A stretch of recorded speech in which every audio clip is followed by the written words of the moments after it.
The last thing that I'd like to comment on, as far as pure and impure water, is that obviously you need to use pure water in order to purify something. And impure water will not purify something. And I think that concept is pretty straightforward. So if you have pure water, you can use it for wudu, you can use it to wash your clothing, you can use it to wash your ground, etc. If you have impure water, for example, some urine has been mixed into the water, you cannot use that to purify anything.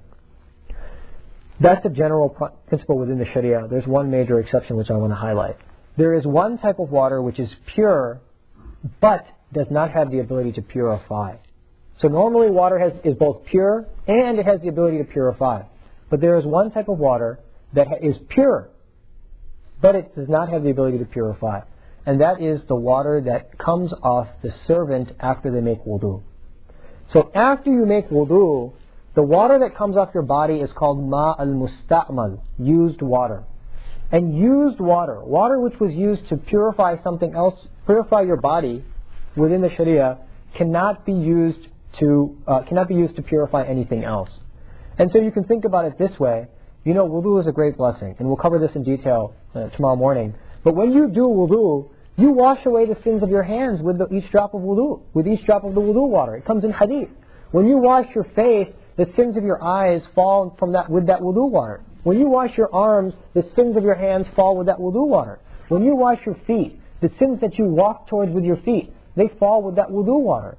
So that water spiritually, hukman, not truly, not haqiqatan, but hukman, spiritually has become impure. And in fact, the Sharia appreciates this and does not permit us to use ma'al-musta'mal after somebody's used wudu. We cannot use that water to make wudu. So if somebody makes wudu over a bucket of water, and let's say he drops all of his wudu, the washing of his wudu into that bucket, I can't pass that bucket and tell you to make wudu from it. Now that water is still pure.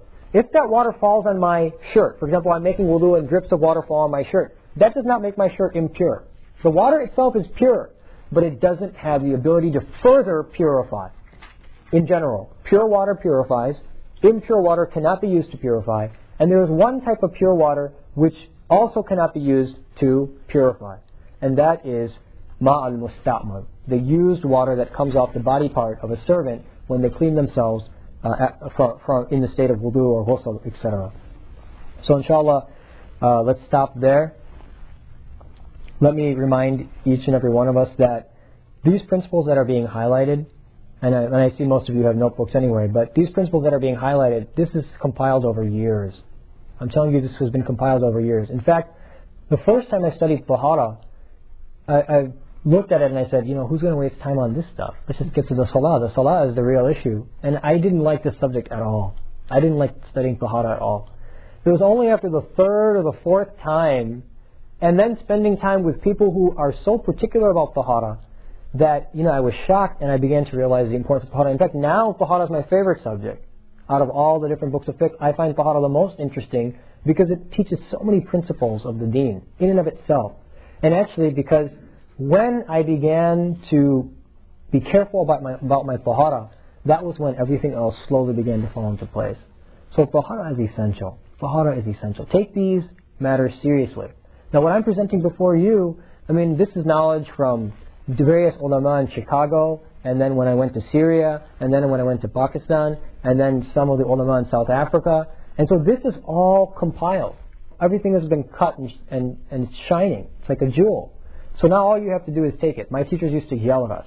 When we were in the dars in the madrasa, they used to say, the students sometimes wouldn't memorize a lesson. And they would say, we take the ingredients, we cook the halwa, we put it in your mouth, and we make you chew, and you still don't swallow. What's wrong with you people? And that's exactly the truth. Our ulama, they took all the Quran and the Hadith, which is the ingredients, and they mixed it into this beautiful halwa, this beautiful sweet. And then they came and they put it in our mouth.